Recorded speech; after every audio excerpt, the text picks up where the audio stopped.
The first rays of dawn pierce through the floor-to-ceiling windows of the Al Mansouri villa, casting golden light across what should have been pristine Italian marble. Instead, crimson pools spread between the geometric patterns, dark against the white stone that once symbolized perfection. A crystal paperweight lies shattered near the base of the curved staircase, its fragments catching the morning light like diamonds scattered across a crime scene. The silence is absolute until sirens begin their distant wail, growing louder as they approach this sanctuary of wealth in Dubai's exclusive Emirates Hills. How did a brilliant 28-year-old woman's desperate search for intellectual connection lead to this moment of violence? How did a forbidden love affair between a trapped housewife and her teenage driver create a tragedy that would destroy 3 families and expose the suffocating reality behind Dubai's glittering facade? This is the story of Yasmin Al Mansouri, who discovered that sometimes the price of feeling truly alive is everything you've ever known. Yasmin Al Mansouri adjusts her silk hijab in the mirror of her walk-in closet, the soft fabric framing a face that should radiate contentment but instead reflects quiet desperation. At 28, she possesses the kind of beauty that stops conversations: luminous dark eyes, olive skin that glows with health, and an elegance that comes from years of careful cultivation. Yet, as she selects jewelry worth more than most people's annual salary, her movements carry the mechanical precision of someone going through familiar motions. Her master's degree in literature from the American University of Dubai hangs framed in her private study, a room her husband Omar visits perhaps twice a year. The degree represents dreams of becoming a professor, of analyzing the great works of Arabic and English literature, of inspiring young minds to find meaning in words. Now those same analytical skills are wasted on charity committee meetings where she smiles and says nothing of substance while other wealthy wives discuss everything except their profound loneliness. The villa itself is a masterpiece of modern architecture. 12 bedrooms, indoor and outdoor pools, a library that would make universities envious, gardens that never see a weed. It's also a prison disguised as paradise. Every surface is monitored by discreet cameras, every exit requires explanation, every social interaction is choreographed to maintain the perfect image of the successful businessman's wife. Her twin sons, Khalil and Rashid, now 7 years old, provide the only authentic joy in her carefully structured existence. Watching them play in the garden, their laughter echoing off the villa's walls, she sometimes forgets the weight of performance that defines her adult life. But even motherhood comes with scripts: the proud mother at school events, the devoted wife ensuring her children reflect well on their father's success. Omar Al Mansouri built his construction empire the traditional way: strategic marriages, calculated partnerships, and an understanding that family is business by another name. At 45, he views his young wife exactly as he views his most prized properties, a valuable asset that enhances his portfolio and social standing. Their marriage, arranged when Yasmin was 22 and fresh from university, saved her family from bankruptcy when her father's import business collapsed during the 2008 financial crisis. Love was never part of the equation. Omar communicates through expensive gifts, jewelry for good behavior, designer handbags for successful social appearances, luxury cars for producing the sons he required. His constant travel to expand business interests across the Gulf means he's home perhaps 6 days a month, and even then, he's usually conducting video conferences with investors or meeting with government officials who can smooth the way for his next project. Recently, he's begun mentioning a second wife. To complete the family, he says, which Yasmin understands means to produce more sons and satisfy his growing appetite for variety. In his traditional worldview, her feelings about this matter as little as her opinions on his business deals. The household staff maintains the villa's perfection with invisible efficiency. The Filipino maids clean rooms that rarely get dirty. The Sri Lankan gardeners tend landscapes that exist for show rather than enjoyment. And the Pakistani cook prepares elaborate meals that often go uneaten as family members eat separately, following Omar's schedule or the children's school commitments. Saeed Hassan wipes down the hood of the white Mercedes S-Class with methodical precision, his movements careful and deliberate. At 19, he carries himself with the quiet dignity of someone forced to grow up too quickly, his intelligent eyes taking in details that others miss. A Pakistani immigrant from Lahore, he's been the Al Mansouri family's driver for 8 months, a position that provides steady wages and housing in the converted garage apartment behind the main villa. His engineering textbooks from Punjab University remain hidden under his narrow bed. Dreams interrupted but not abandoned when his father's sudden heart attack left a widow and 4 younger siblings dependent on his income. The plan had been simple: complete his degree, find work with a multinational company, gradually bring his family to Dubai for a better life. Instead, he sends 85% of his salary home and survives on rice and lentils, saving every dirham toward the impossible goal of someday returning to his education. What sets Saeed apart from other household staff is his observant nature and his refusal to become invisible.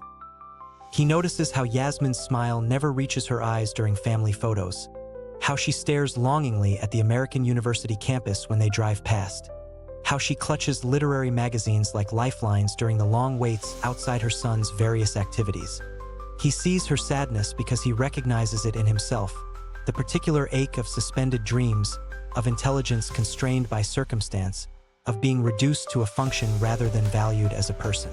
When he drives her to charity events, he observes how she transforms from the thoughtful woman who hums classical music alone in the car to the perfectly composed wife who speaks in measured phrases about fundraising goals and community service. The other drivers at school pick up gossip about their employers with crude familiarity, but Saeed finds himself protective of Yasmin's privacy. There's something different about her, a depth that suggests she's drowning in the shallow waters of her privileged life. His own situation grows more precarious each month. His mother's letters carry increasing pressure about marriage to his cousin Amira, a sweet girl from their neighborhood who represents everything safe and traditional. Your father would want you settled by 21, his mother argues during their weekly phone calls. Amira's family is willing to wait only until next year. Such opportunities don't come twice. The visa that allows him to work in Dubai depends entirely on Omar's sponsorship, creating a power dynamic where silence equals survival. One complaint, one moment of stepping out of prescribed boundaries, one misunderstanding could result in immediate deportation and his family's financial catastrophe. Yet something about Yasmin's quiet desperation calls to him. In her, he sees not just another wealthy woman going through the motions of charity and social obligation, but a fellow intellectual trapped by circumstances beyond her control. The shift begins on a Tuesday morning when Omar announces another extended trip to Qatar. His construction consortium has won a major contract for infrastructure development ahead of the World Cup, requiring his presence in Doha for 6 weeks minimum. The Qatari partners want everything finalized before Ramadan, he explains over breakfast, scrolling through his phone without looking up. This project could double our revenue stream in the next 2 years. Yasmin's coffee cup pauses halfway to her lips. 6 weeks. The relief that floods through her is immediate and overwhelming, followed quickly by guilt at feeling so grateful for her husband's absence. But for the first time in months, she can breathe without the constant weight of performance. The change is subtle but immediate. During the school run the next morning, she finds herself humming along to the classical music station instead of sitting in practiced silence. When Saeed notices her lighter mood, he makes a comment that changes everything. "You have a beautiful voice," he says quietly, adjusting the rearview mirror. "My sister studies music at university. She says that people who hum unconsciously are usually thinking in melodies." Yasmin meets his eyes in the mirror, startled by the observation. "I used to write poetry," she admits before she can stop herself. "A long time ago." "Poetry never leaves you," Saeed replies with gentle certainty. "It just waits for the right moment to surface again." The conversation lasts only moments, but in that brief exchange, an invisible barrier crumbles. For the first time in her marriage, someone has seen past her role as wife and mother to recognize something uniquely hers. Over the following days, their conversations gradually extend beyond polite formalities. When Yasmin mentions a book she's reading about contemporary Middle Eastern poets, Saeed admits he's familiar with the author's work. When she asks about his background, he shares his interrupted engineering studies with a matter-of-fact dignity that impresses her. "What was your specialization?" she asks during a longer than usual wait at Khalil's soccer practice. "Structural engineering," he replies, his eyes lighting up despite himself. I was particularly interested in earthquake-resistant design. Pakistan has so many older buildings that could be retrofitted to save lives. The passion in his voice when discussing his abandoned dreams resonates with something deep in Yasmin's chest.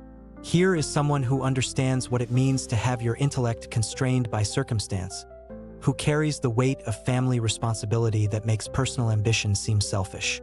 Their conversations become the highlight of her days. While driving to her son's swimming lessons, Saeed shares his analysis of Dubai's rapid development and the engineering challenges it presents.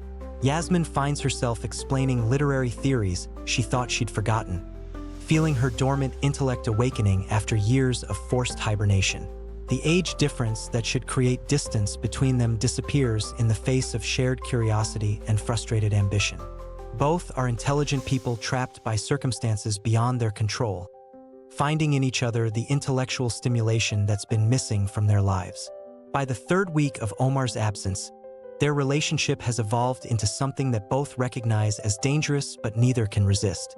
The conversations have become more personal, more intimate, charged with an undercurrent of attraction that neither acknowledges directly.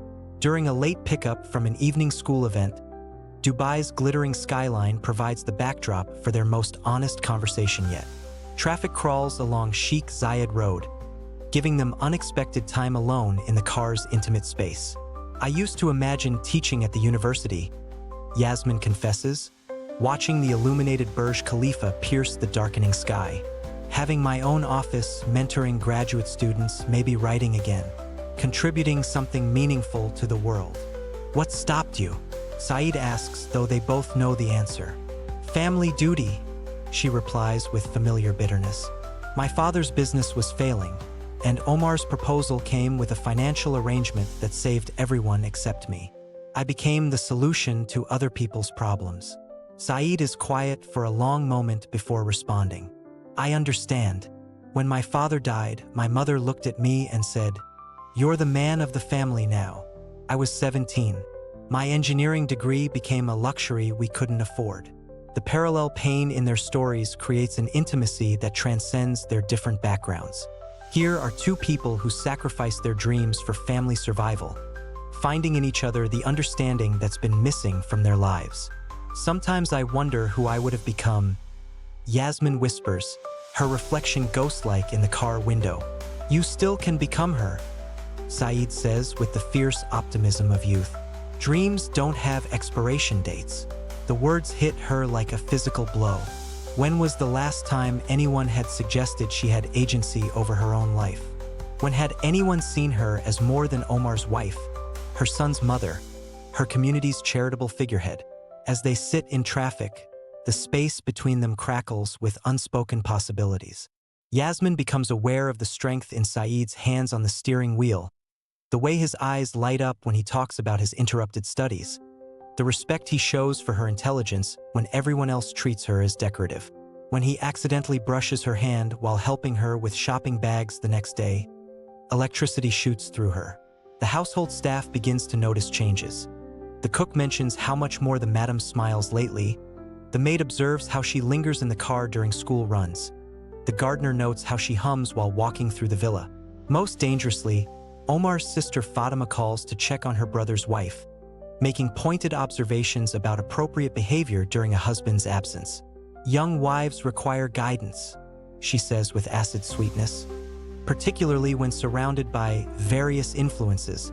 The community watches, dear. We all want what's best for the family's reputation. The warning is clear, but Yasmin finds herself unable to heed it. For the first time in years, she feels fully alive. The moment that changes everything arrives on a Thursday afternoon. Yasmin's lunch companion cancels at the last minute, leaving her with unexpected freedom. Instead of returning to the villa's familiar emptiness, she finds herself suggesting something that crosses every line of propriety. There's a place I'd like to see, she tells Saeed, her heart pounding with the audacity of her own words. The old section of Dubai, near the creek. I've never been there. They both understand this isn't about sightseeing. The drive to Old Dubai takes them away from the surveillance cameras and familiar faces of Emirates Hills, into a world where a wealthy woman and her driver might be invisible among the crowds. In the traditional souks, surrounded by the scent of spices and the sound of merchants calling their wares, they walk side by side like equals for the first time. When Saeed explains the history of the gold souk, his knowledge impressive and detailed, Yasmin realizes she's never seen him in an environment where his intelligence can shine freely. "You should be teaching," she says as they watch Dow's loading goods along the creek. "Not driving cars for people who don't appreciate your mind. And you should be writing," he replies, his voice gentle but firm. "Not attending charity lunches where you're not allowed to have opinions." Standing beside the water, watching the sun set over Dubai's old heart, they both understand the magnitude of what they're feeling. The attraction is no longer just intellectual. It's becoming deeply personal, dangerously intimate. "We shouldn't be here," Yasmin whispers, even as she moves closer to him. "No," Saeed agrees, his hand reaching up to touch her face with infinite gentleness. "But I've never felt more myself than when I'm with you." Their first kiss is soft, tentative, loaded with years of loneliness and desperate need for authentic connection. When they break apart, both understand they've just initiated something that could destroy them both. The affair that follows requires elaborate orchestration.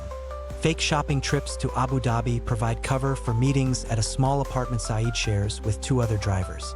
Extended charity work becomes code for afternoons spent in secret locations away from surveillance cameras. A second phone, disguised as updates from the children's school, enables constant communication. Every moment must be choreographed around her son's schedules, Omar's video calls from Qatar, and the informal surveillance network of wealthy wives who notice everything. They become addicted to stolen intimacy, not just physical but emotional. For Yasmin, it's the first time she's been desired for her mind as much as her body. For Saeed, it's discovering that love can exist across impossible boundaries, that connection transcends the artificial barriers society creates. Both know they're walking toward destruction, yet neither can find the strength to turn back from the only authentic relationship either has ever known. 2 months into their affair, Yasmin is a woman transformed. The beautiful wife who once moved through her days like a sleepwalker has awakened to her own agency with frightening intensity. She studies herself in mirrors, marveling at the flush in her cheeks, the brightness in her eyes that expensive cosmetics never achieved. But with awakening comes dangerous recklessness. She begins taking increasingly bold risks, drunk on the power of her newfound autonomy. When Saeed mentions his younger sister's acceptance to engineering school but inability to afford the fees, Yasmin impulsively transfers money from her personal account, 15,000 dirhams that she claims is for emergency charity work when questioned by the household manager. The lies flow with practiced ease now. Late afternoon absences become extended shopping trips to Sharjah. Unexplained happiness transforms into excitement about new volunteer projects. When Omar's mother comments on her radiant appearance during a video call, Yasmin credits a new fitness routine and vitamin supplements. Meanwhile, Saeed wrestles with his own transformation. What began as intellectual attraction has evolved into consuming love that terrifies him with its intensity. He lies awake in his cramped apartment, calculating impossible futures where their love could exist openly, knowing each scenario ends in catastrophe. His mother's phone calls carry increasing pressure about marriage to his cousin Amira. "Your father would want you settled before you turn 21, she argues during their weekly conversation. Amira's family grows impatient. Such opportunities don't come twice. The external world begins closing in with suffocating pressure. Dubai's elite women operate as an informal intelligence network, and Yasmin's transformation hasn't gone unnoticed. At school pickup, mothers exchange meaningful glances about her newfound confidence. During charity events, conversations pause when she enters rooms that once barely acknowledged her presence. "Your sister-in-law seems quite energetic lately," observes Mrs. Al Maktoum during a family gathering, her tone carrying layers of implication.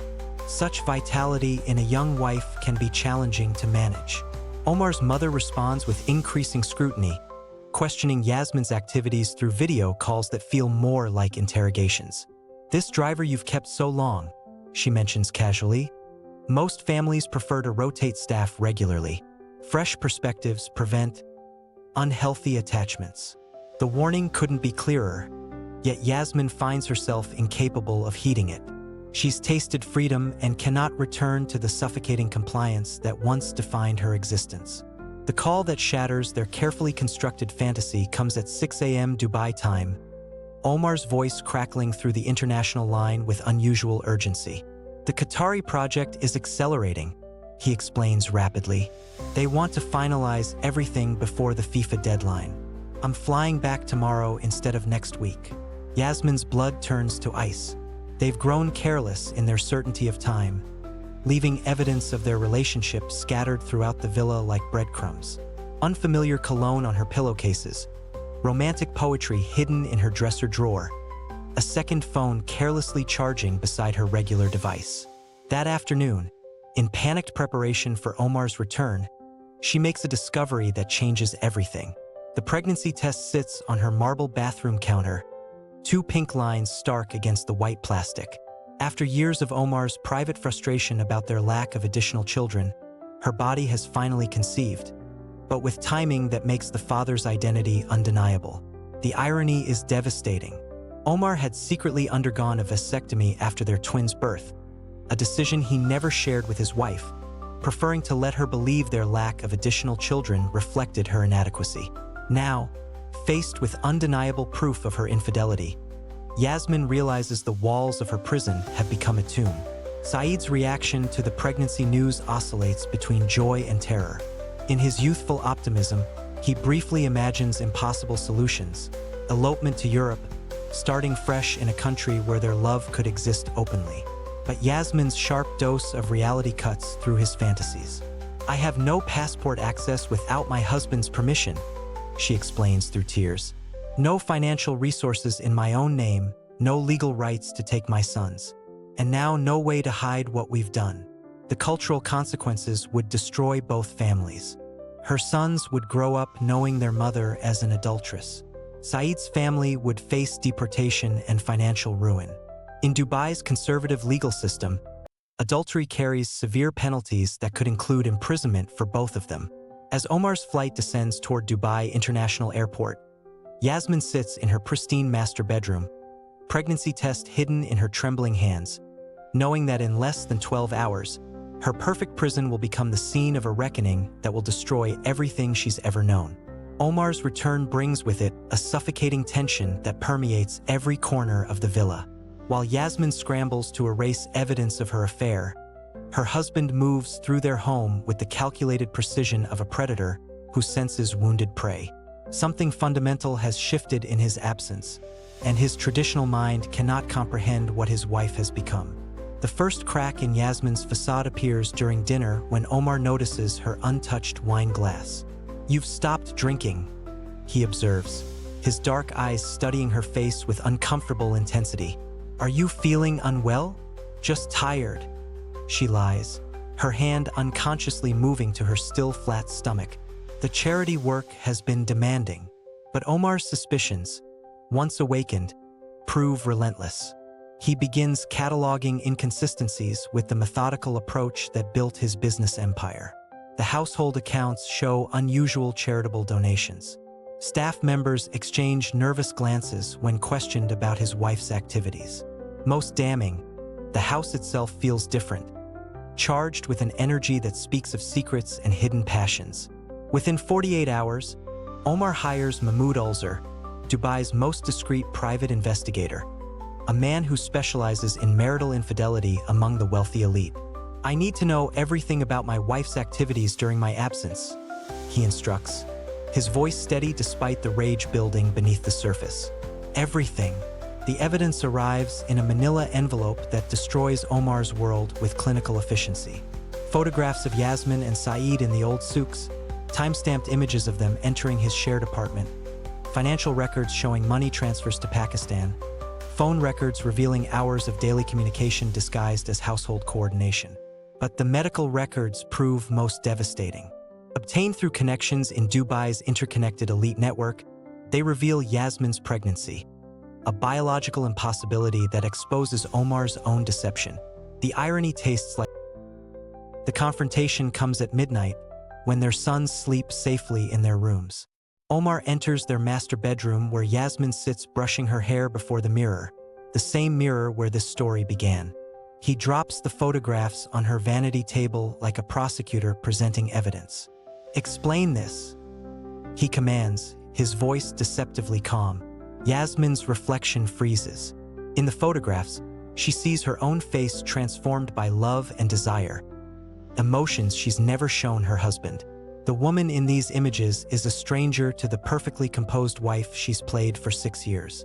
"I won't apologize for finding happiness," she says quietly, surprising herself with her steadiness. Omar's mask of control shatters. "Happiness? You've destroyed our family's honor for some Pakistani boy who could be your brother. At least with him I felt human." Yasmin replies, "At least it was created from love, not obligation." The confession releases 6 years of suppressed resentment. She tells him about the loneliness, the emptiness, the years of being treated as beautiful decoration rather than a human being with needs and dreams. Every word is a dagger aimed at his ego, his cultural identity, his sense of masculine authority. Omar's rage builds with each revelation until he's trembling with the effort to contain it. "I'll have him arrested," he hisses. "Imprisoned for adultery, deported, his family destroyed. They'll all pay for your whoring." Terror cuts through Yasmin's defiance. Protecting Saeed becomes her only thought. "Please," she begs, her composure finally cracking. "I'll disappear quietly. Divorce me, keep the children, tell everyone I died. Just don't hurt him." Omar stares down at his wife with cold calculation. "You have 24 hours. Get rid of the bastard child, and I'll arrange for your driver's immediate deportation instead of imprisonment. Refuse, and I'll expose everything publicly. Your sons will grow up knowing their mother as a whore, and your lover will rot in prison." Yasmin agrees through tears, but even as she nods submission, her mind races toward betrayal. The moment Omar leaves for his office the next morning, Yasmin sends Saeed a desperate message. "Run. Tonight. Don't come back. I'll find a way to contact you when it's safe." But love makes fools of even the wisest, and Saeed Hassan is still young enough to believe in justice over survival. Despite Yasmin's frantic warnings, he cannot accept hiding while the woman he loves faces destruction alone. His naive heroism overrides every survival instinct as he makes the fatal decision to confront Omar directly. "I can appeal to his honor," he tells himself, approaching the villa through the servant's entrance while Yasmin is at her forced medical appointment. Man to man, I can make him understand that our love is real, that it deserves respect even if it can't be accepted. He finds Omar waiting in the main living room, having anticipated this moment with grim satisfaction. The boy's audacity in returning confirms every suspicion about his character and seals his fate. "You destroyed my family's honor," Omar states without preamble, his voice carrying the weight of cultural certainty. "I love your wife," Saeed replies with the fierce honesty of youth. "Truly love her, something you never learned to do." The words hit Omar like physical blows. In his worldview, love is weakness, sentiment that successful men cannot afford. But this boy speaks of love as if it justifies destroying everything Omar has built. "You're a servant," Omar snarls, his composure cracking. "A nobody who forgot his place. I could have you disappeared, and no one would ask questions." "Then do it," Saeed challenges, his young face blazing with righteous anger. "But know that in 6 months of caring for her, I've given her more happiness than you managed in 6 years of marriage." The cultural collision explodes into violence. Omar attacks with a crystal paperweight from the coffee table, his rage finally finding physical expression. But at 19, Saeed possesses the reflexes and strength of youth. Their struggle moves through the living room, desperation driving both men beyond reason. The end comes with sickening suddenness. Saeed's defensive push sends Omar stumbling backward, his head striking the marble edge of the decorative fountain with a crack that echoes through the villa like a gunshot. Blood pools across the imported stone as Omar's body goes still. When Yasmin returns from her medical appointment, she finds Saeed standing over her husband's corpse, crystal paperweight still clutched in his trembling hands, both their worlds destroyed by a single moment of tragic accident. "We have to call the police," Saeed whispers, his voice breaking. "Tell them what really happened." "No," Yasmin says with sudden fierce determination. "They'll never believe you. A Pakistani driver who killed his Emirati employer? You'll be executed, and I'll lose everything anyway." In trying to protect each other, they ensure their mutual destruction. Standing over Omar's lifeless body, Yasmin and Saeed attempt to orchestrate a deception that their panicked minds cannot properly execute. With trembling hands, they remove expensive watches, jewelry, and electronic devices, scattering them haphazardly around the villa to suggest a robbery gone wrong. Saeed breaks the patio door glass from the inside while Yasmin frantically wipes surfaces for fingerprints, not realizing that, as the household driver, his prints legitimately belong throughout the home. Their amateur criminal staging reveals itself in countless details. The stolen valuables are hidden poorly in the garden. The forced entry shows glass falling inward rather than outward, and most damning, they cannot account for the timeline. Why would robbers wait until the exact moment when only Omar was home, when Yasmin was conveniently at a medical appointment, and when the children were safely at school? "The cameras!" Yasmin suddenly gasps, realizing their fatal oversight. The neighbors have security cameras. They both freeze, understanding simultaneously that their every movement has been recorded by the surveillance network that protects Dubai's elite neighborhoods. There's no time to address this oversight before sirens pierce the morning air. Someone has already called police about the disturbance. When Dubai police arrive, the investigation unravels with devastating speed. Detective Captain Hassan Al-Mala, a 22-year veteran of the force, immediately notices inconsistencies in their story. Security footage from 3 neighboring compounds captures Saeed's arrival through the servant's entrance, his agitated state, and the precise timing that contradicts the robbery narrative. The victim's fingerprints are missing from surfaces where they should be present, the forensics officer reports, but they've been replaced by cleaning solution residue, suggesting recent wiping. Saeed's fingerprints throughout the house provide no evidence of guilt. He legitimately worked there for months. But the defensive wounds on Omar's hands, the crystal paperweight hidden behind landscaping, and most significantly, the discovery of Yasmin's pregnancy during routine questioning create an undeniable picture of motive and opportunity. Medical evidence destroys their final hope. The coroner determines that Omar's head trauma resulted from a fall during physical altercation, not a robbery attack. Blood spatter patterns indicate he was struck first with the crystal paperweight, then fell backward during a struggle.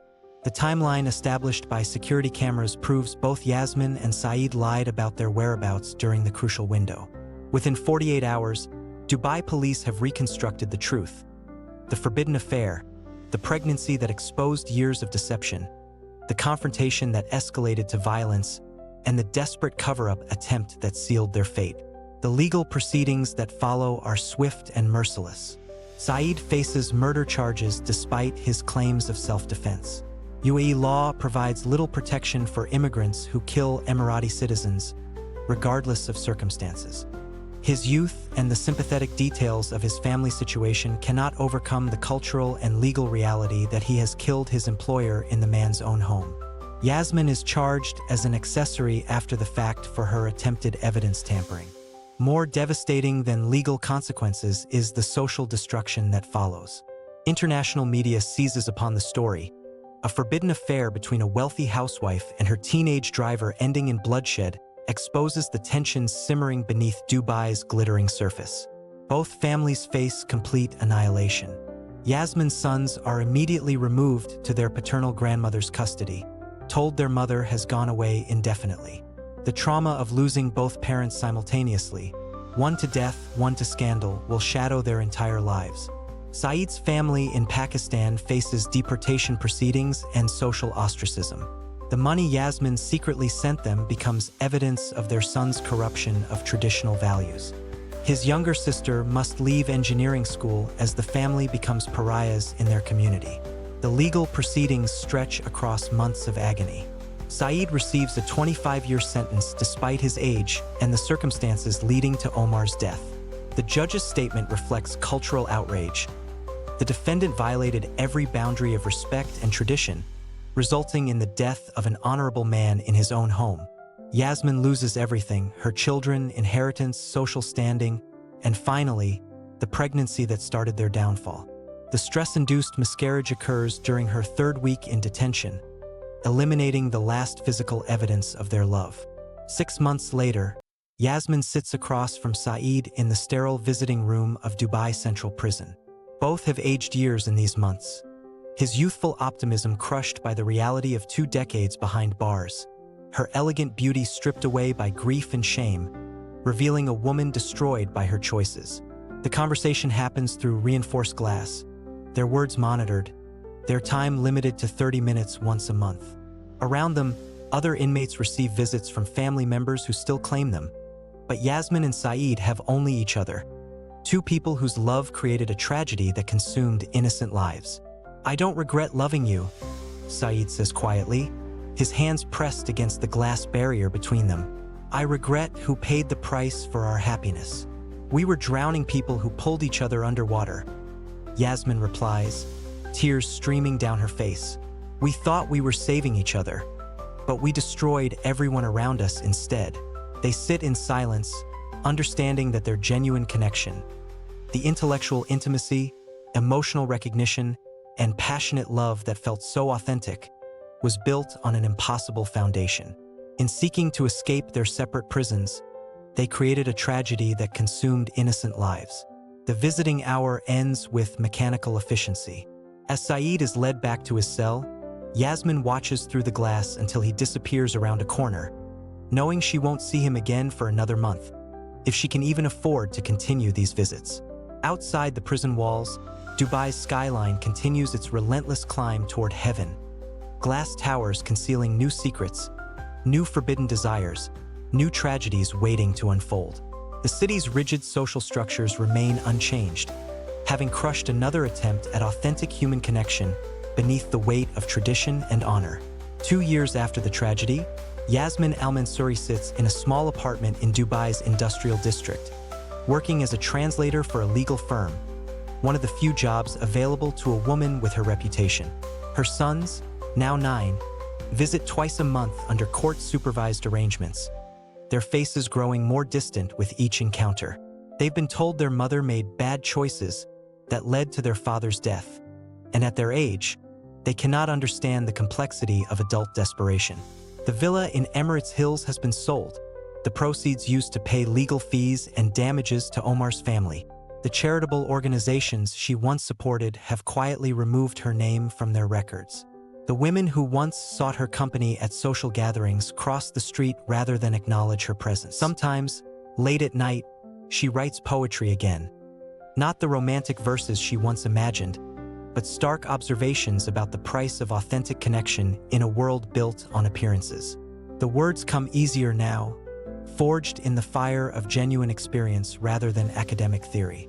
In Dubai Central Prison, Saeed Hassan has become a model prisoner, teaching literacy classes to other inmates and working in the prison library. His family in Pakistan has disowned him. His mother's letters stopped coming after the first year.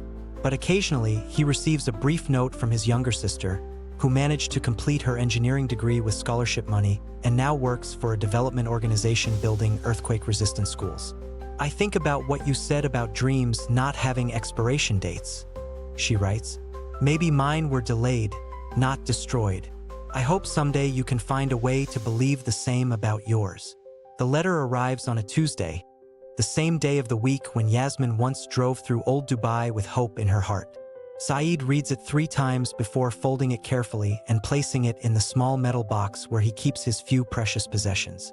In the harsh fluorescent light of his cell, he allows himself a moment to imagine his sister standing before a classroom of young engineers, teaching them to build structures that can withstand the Earth's tremors. Some earthquakes, he thinks, cannot be engineered away. 5 years pass. Yasmin's sons are now teenagers who barely remember the mother who once sang them lullabies in their palace home. They've been raised by their grandmother to believe that their father was a martyr to their mother's selfishness, that love itself is a weakness that destroys families. The older twin, Khalil, shows signs of his father's rigid traditionalism, speaking of women with casual dismissal that would have broken Yasmin's heart.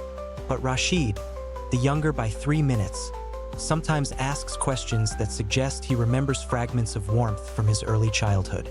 Was our mother really evil? He asks his grandmother one evening, causing the old woman to pause in her prayer beads. She was lost, his grandmother replies carefully. Sometimes good people make choices that destroy everything they touch. That's why we must be careful, Habibi. Why we must follow the path Allah has set for us. But Rashid continues to wonder about the woman. He dimly remembers humming classical music and reading him stories about heroes who fought impossible battles. In his teenage dreams, he sometimes imagines visiting the mother he's been taught to forget, asking her to explain the choices that cost him his father and his family's honor. Meanwhile, Yasmin has found a different kind of peace in her exile. Working with legal documents, she's become an advocate for other women trapped in similar circumstances, helping them navigate divorce proceedings, custody arrangements, and the complex web of laws that govern women's rights in the UAE. Her own tragedy has become a source of strength for others facing impossible choices. She's learned to live with the weight of her decisions, understanding now that the love she thought would save her instead became the instrument of destruction for everyone she cared about. Yet she cannot bring herself to regret the brief months when she felt fully alive, when her mind was engaged, when she was seen and valued for who she truly was rather than what she represented. On quiet evenings, she writes letters to her sons that she never sends, trying to explain what drove her to risk everything for a connection that lasted only a season but changed her forever.